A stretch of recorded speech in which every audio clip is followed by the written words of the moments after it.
Vous ne pouvez pas changer quelqu'un qui pense constamment qu'il ne fait rien de mal et qu'il a toujours raison. C'est comme essayer de convaincre une pierre de bouger et attendre un résultat conséquent. Si dans la tête de l'intéressé, tout est nickel, alors peu importe vos arguments, cette personne restera sur ses positions. Mais n'oubliez jamais que ce n'est pas à vous de porter ses fardeaux. Dans cette vie, à chacun sa croix, tôt ou tard, le bien et la vérité triomphe toujours sur le mal et le mensonge. Bonjour à toutes et à tous, bon réveil matinal, bienvenue sur Free Matin, ce rendez-vous matinal d'information, d'analyse et de divertissement sur ESAE TV. J'espère que vous avez passé un excellent week-end en compagnie de nos différents programmes télé sur ESAE TV. À suivre d'un instant à l'autre, la une des journaux, le bulletin matinal d'information et la définition du jour. Sans plus tarder, juste après l'instant pub sur Free Matin, on se retrouve pour parcourir ensemble les unes des journaux.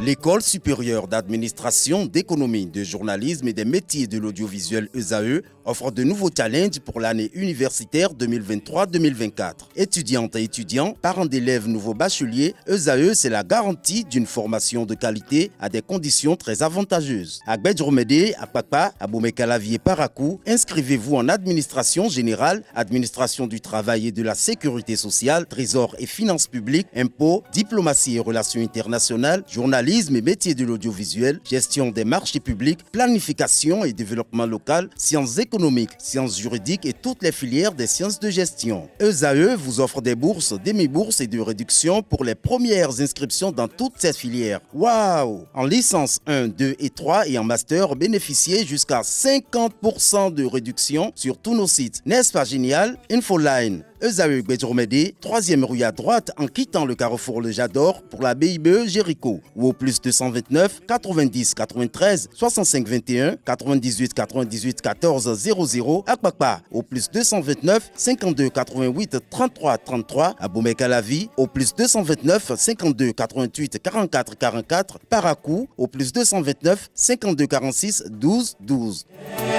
ESAE, l'excellence à un nom.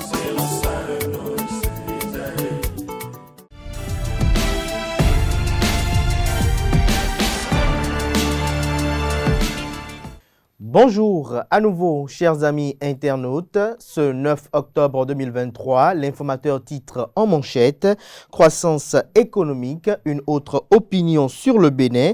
Selon les données de Africa Pulse de la Banque mondiale, l'économie du Bénin se porte mieux. Le pays est classé 6e performance en Afrique. Des détails sur ce classement en page 3. En deuxième de titre, on peut lire ce matin « Financement des projets pour le développement durable en Afrique ». FIRA décroche des milliards pour des projets en Centrafrique, la coopération sud-sud en marche. À l'oreille droite, on peut lire Journal École, démission de Oswald Omeki, les dessous. Une invite ainsi à découvrir dans les colonnes de la parution de ce matin du Canard les productions journalistiques des étudiants en formation sur les différents campus de l'ESAE, l'école supérieure d'administration, d'économie, de journalisme et des métiers de l'audiovisuel qui a ses campus à Cotonou, à Boumekalavi et Parakou. Le quotidien de service public nous apprend qu'afin de s'assurer du bon déroulement de la formation des formateurs sur la pédagogie active, Aurélie Adamsoulé-Zoumarou, ministre du numérique et de la digitalisation, a effectué une descente vendredi 6 octobre dernier à l'école des métiers du numérique EMN. À cette occasion, elle a partagé avec les apprenants la vision du gouvernement en créant une école dédiée aux métiers du numérique, une actualité qui amène le quotidien de service public à titrer ce matin en manchette avec la photo de la ministre en question. Formation sur la pédagogie active à l'EMN. Aurélie Adamsoulé-Zoumarou missionne les formateurs. L'article pour plus de détails est à retrouver en page 2. Lutte contre le terrorisme et l'extrémisme violent, police et communauté se donnent la main, l'article en page 3. Soutenance de thèse de doctorat, mention très honorable avec félicitations du jury pour Jessutin Rumponou. Des détails sur la 10 soutenance de thèse à la page 11. Fraternité, ce matin, manchette s'intéresse à la démission de Oswald Omeki du gouvernement. Le journal titre « Un cacique abandonne le navire, les implications d'un départ prévisible ». Le journal nous apprend en manchette que l'adage dit qu'il n'y a jamais de fumée sans feu. Depuis de longs mois, les rumeurs ne donnaient pas cher la continuité du ministre des Sports, Oswald Omeki, dans le gouvernement Talon. À la faveur du départ de son ancien collègue Séverin Quenom, son nom avait été agité comme le prochain sur la liste des départs de l'équipe gouvernementale. Si à l'époque rien n'y fit, des propos tenus et le soutien unilatéral affiché du patron des sports pour un potentiel candidat en 2026 sont venus redonner du poids à la folle rumeur du départ du cacique Omeki de l'équipe de la rupture. Certes, entre sa sortie médiatique jugée préjudiciable par les uns et courageuse par les autres, il s'est écoulé des semaines. Mais ce qui devrait arriver, arriva. Quelle que soit la manière, il est clair que Oswald Omeki sort du gouvernement. Autrement dit, derrière cette démission, même si aucune communication ne le dit expressément, on peut comprendre que le président Patrice Talon n'est plus en odeur de sainteté avec son jeune ministre. Et à la lecture de l'actualité nationale, ce ne sont pas des raisons qui manquent pour entretenir ce désamour. En plus, la facilité avec laquelle cette démission a été acceptée prouve à merveille que les ponts ont été rompus et que ce départ ne pouvait qu'être qu'une suite logique. Des détails sur la suite de l'article du journal à la page 3 de sa livraison de ce matin. En deuxième de titre, à la une de Fraternité de ce lundi, on peut lire: modernisation de l'administration publique, 5 nouveaux services disponibles en ligne. Des précisions sur les services en question à la page 5. Journée internationale des personnes âgées, le Bénin en guerre contre l'agisme. L'article à retrouver à la page 4. Vous avez en illustration la photo de la ministre de la Microfinance, Véronique Toinfodé, et des Affaires sociales. Des détails sur l'article comme je disais tantôt en page 5. Le matinal ce matin en manchette: assainissement des villes. La SGDS, la Société de gestion des déchets et de la salubrité, est désormais à Parakou. En vue de démarrage de ses activités, elle a procédé au recrutement de la formation de plus de 80 agents de salubrité. L'annonce a été faite par la société dans un communiqué. Les agents recrutés ont été formés du 27 septembre au 6 octobre 2023 à la mairie de Parakou avec l'appui technique de la Croix-Rouge béninoise et du Centre national de sécurité routière CNSR. Des détails sur l'article à la page 5. Toujours à la une de le matinal de ce matin, ministère des Sports, la page Omeki tournée, Samou Seydou Adambi assure l'intérim. Matin libre ce matin en manchette: commerce de riz au Bénin, ça grogne contre les Indo-Pakistanais. L'article à retrouver à la page 9. Toujours à la une de Matin libre de ce matin: arrêté depuis 2019 sans être jugé, Anissé Zantio et François Roussinou en détention provisoire abusive malgré la décision de la Cour qui bloque leur libération, s'interroge le confrère ce matin. Le Béninois libéré nous apprend ce matin en manchette: sale temps pour les Béninois qui ont pillé le pays du général Brice Olegui Nguema. Le Gabon veut mettre la main sur les biens de Osseni Ossa au Bénin. Des détails sur l'article du journal à la page 3 de sa livraison. Le journal mentionne que le président d'une institution béninoise est trempé jusqu'au cou dans cette nébuleuse qui salit le Bénin.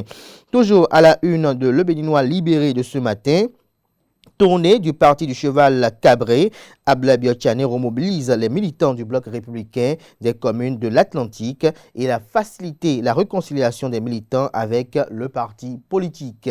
Le potentiel ce matin manchette: démission du ministre des Sports, Patrice Talon Oswald Omeki, les raisons du clash entre père et fils, un rapprochement avec l'opposition en cause.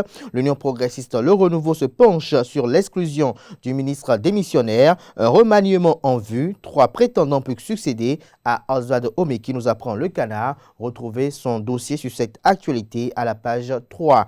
Toujours à la une de Le Potentiel de ce matin: Centre national hospitalier universitaire Hubert Kotokomaga CNHU HKM de Cotonou, une malade accuse un médecin de l'avoir violentée. La patiente est aussi fonctionnaire de l'hôpital. Le récit des faits est à retrouver à la page 2.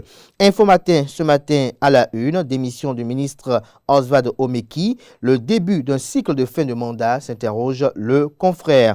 Nous passons à présent à la Nouvelle Tribune.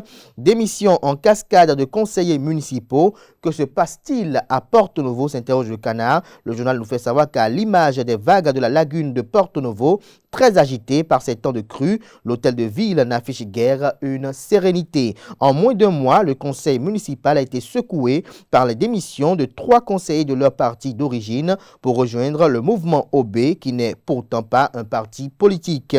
Une folle saison de coups bas et de transhumance qui n'a pas encore, selon des confidences, livré tous ses secrets. L'article à retrouver à la page 10 de la livraison de ce matin du Canard, qui propose également comme titre ce matin à sa une: Bénin, Bertin Corvi dénonce l'attitude ambiguë de Oswald Omeki.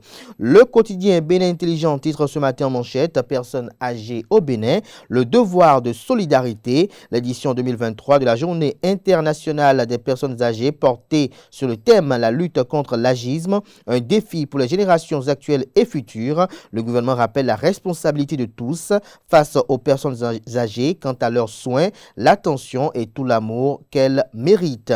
Retrouvez l'article dans les moindres détails à la page 3 de la livraison de ce matin. L'événement précis ce matin en manchette: gouvernement, voici ce que cache la démission de Omeki. Il passe service à Samseydou Adambi en catimini. Le président Patrice Talon sauve la mouvance d'un risque.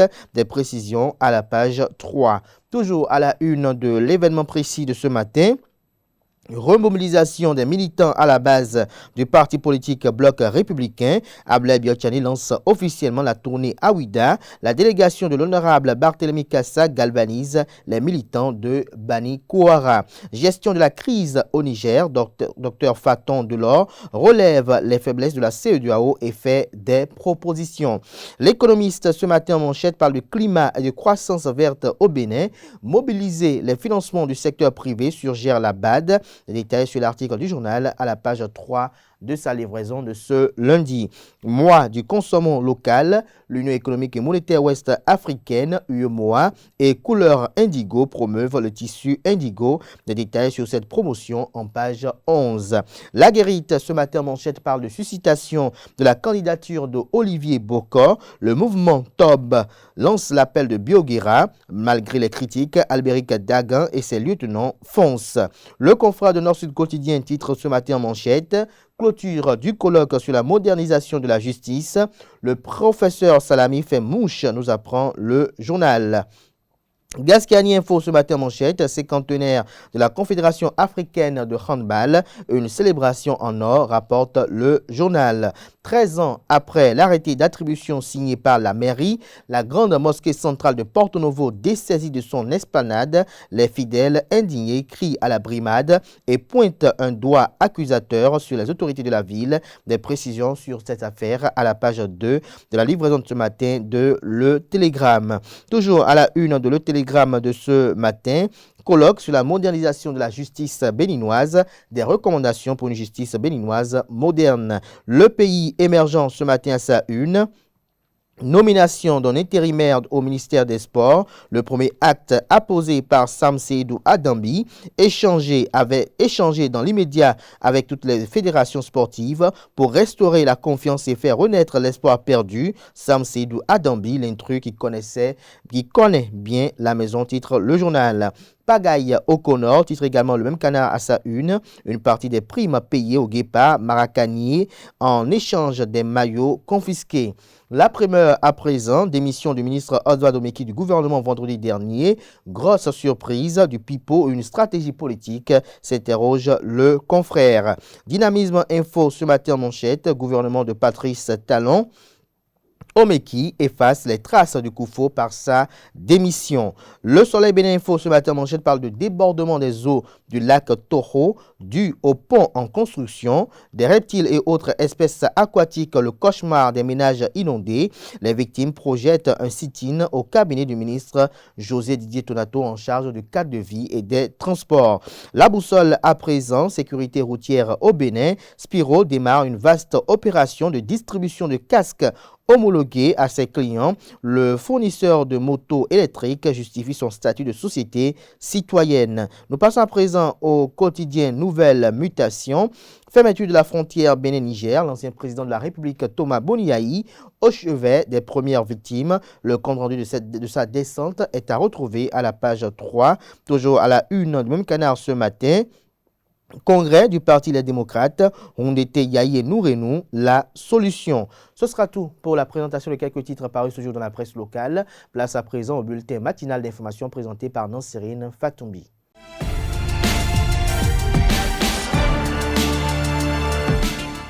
Bonjour à tous, heureuse de vous retrouver ce lundi matin pour le bulletin matinal d'information. Les travaux du colloque sur la modernisation de la justice au Bénin se sont achevés le vendredi 6 octobre dernier. Les travaux de clôture ont été présidés par le ministre d'État en charge du développement et de la coordination de l'action gouvernementale, Abdoulaye Biotchane.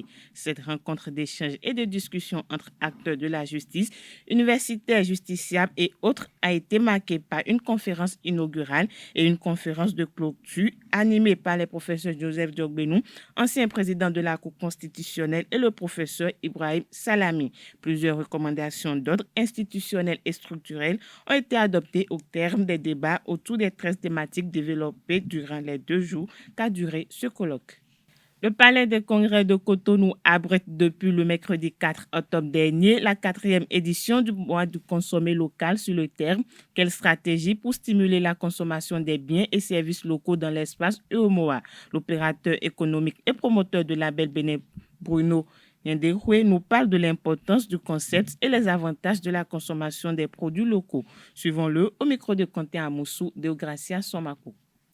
Consommer local, pour nous, au Bénin, c'est consommer les produits fabriqués au Bénin et consommer les produits fabriqués dans nos localités, par ricochet. Pourquoi il faut consommer les produits fabriqués chez soi? Ça, ce n'est plus une question à se poser, n'est-ce pas? Mais le consommer local, comme vous le demandez, c'est toutes les fois que nous avons la possibilité de faire le choix, toutes les fois que le choix est possible entre un produit local et un produit importé, il faut préférer le produit local. Il faut préférer ce qui est fabriqué localement. Parce que c'est en consommant ce qui est fabriqué localement que nous créons de la richesse. C'est en consommant ce qui est produit localement que nos ressources que nous utilisons pour aller importer les choses d'ailleurs vont rester dans le pays, vont durer dans le pays, vont durer dans le circuit économique et amener plus d'un à profiter de cette richesse-là, amener plus d'un à gagner du revenu à partir de ce que nous laissons à la maison pour acheter, à partir de ce que nous consacrons aux achats des produits de chez nous. Donc, consommer local, pour nous, c'est faire le choix de ce qui est produit localement comme service ou comme bien tangible quand on a le choix entre un produit fabriqué localement et un produit importé. Parce qu'il faut que nos ressources durent dans nos localités.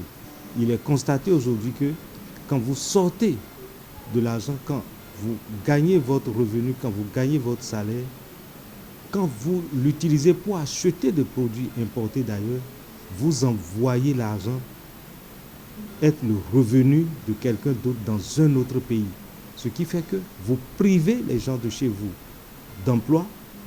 Si cet argent était resté au pays pour acheter des biens du pays, vous auriez permis à des entreprises qui fabriquent ces biens-là de gagner de revenus, et vous auriez permis à tous ceux qui sont sur la chaîne de valeur, c'est-à-dire tous ceux qui participent à la fabrication du produit que vous achetez là, que tout cela gagne un revenu. Et vous voyez comme ça que vous mettez du bien-être dans votre pays, vous apportez du bien-être à votre pays, vous amenez des gens de chez vous à créer de l'emploi, à profiter de ce qu'ils font. En islam, l'infidélité est considérée comme un acte immoral qui peut causer de graves dommages non seulement au conjoint trahi, mais aussi à la famille et à la communauté dans son ensemble. L'islam encourage également le pardon et la réconciliation et offre une chance de rédemption pour ceux qui ont commis une faute. El Hadj Lassisi Bachirou, islamologue et professeur de la langue arabe, expose au micro de Francis Fahami les restrictions liées à l'infidélité selon le Coran.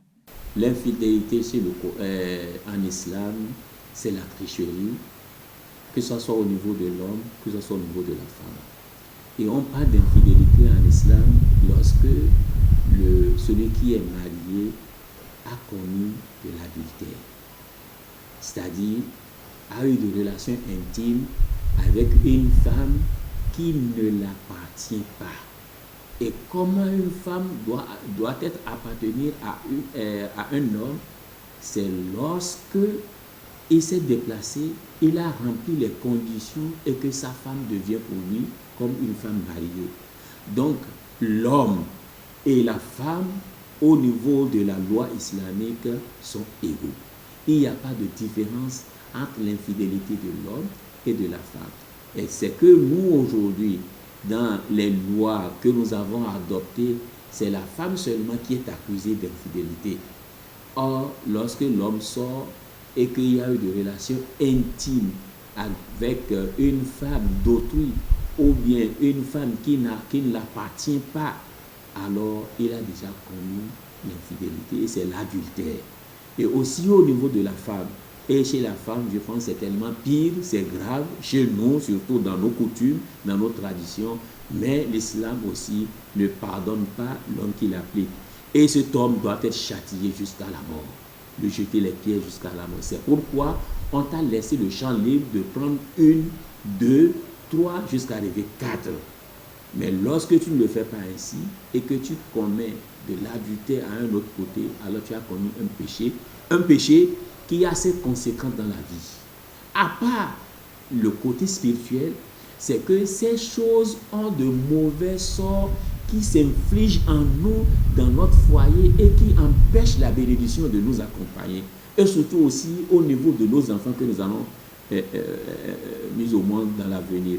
C'est pourquoi le fidèle musulman, au moment où il respecte la loi, et aussi il doit savoir que l'adoration qu'il est en train d'adopter, c'est un autre bonheur qui l'accompagne d'un autre côté.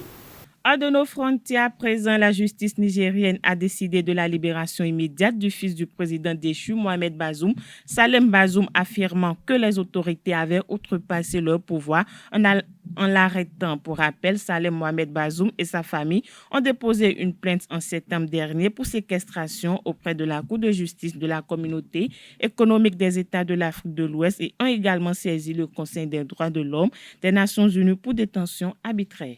En Afghanistan, un puissant séisme est survenu le samedi 7 octobre dernier, faisant d'énormes dégâts humains et matériels. Selon le porte-parole du gouvernement, le bilan fait état de 2050 morts et 9240 blessés. Ce dimanche, les décès ont été enregistrés dans 13 villages sinistrés. Près de 1300 maisons ont été endommagées ou détruites. Pour rappel, les séismes sont monnaie courante en Afghanistan. Au moins 1000 personnes sont mortes dans un tremblement de terre survenu en 2022 à proximité de la ville de Khost dans le sud-est du pays, tout près de la frontière avec le Pakistan. C'est tout pour le bulletin matinal d'information de ce lundi matin.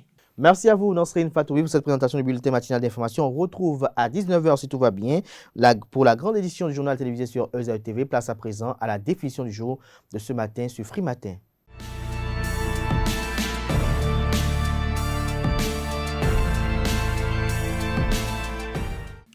À toutes et à tous, bonjour. L'expression « mettre son grain de sel » veut dire s'immiscer dans une conversation. Mettre son grain de sel signifie s'immiscer de façon incongrue dans une discussion, se mêler à un sujet qui ne le regarde pas ou s'immiscer dans une situation où l'on n'était pas spécialement désiré ou sinon donner son avis sans que personne ne l'ait demandé. Mettre son grain de sel est une expression récente du XXe siècle. Elle viendrait d'une traduction du latin cum grano salis qui signifie avec un grain de sel. Ici, le grain de sel doit être compris comme une contribution active mais peu souhaitée sans que l'origine du sens négatif ou péjoratif ne soit connue. C'est tout pour la définition de ce matin. Merci de l'avoir suivi. Merci à vous, Francis Fahmy, pour cette présentation assez instructive. Voilà qui met un thème à Free Matin de ce matin. Merci à tout un chacun pour l'attention. Portez-vous bien et belle suite de programme sur ESAE TV.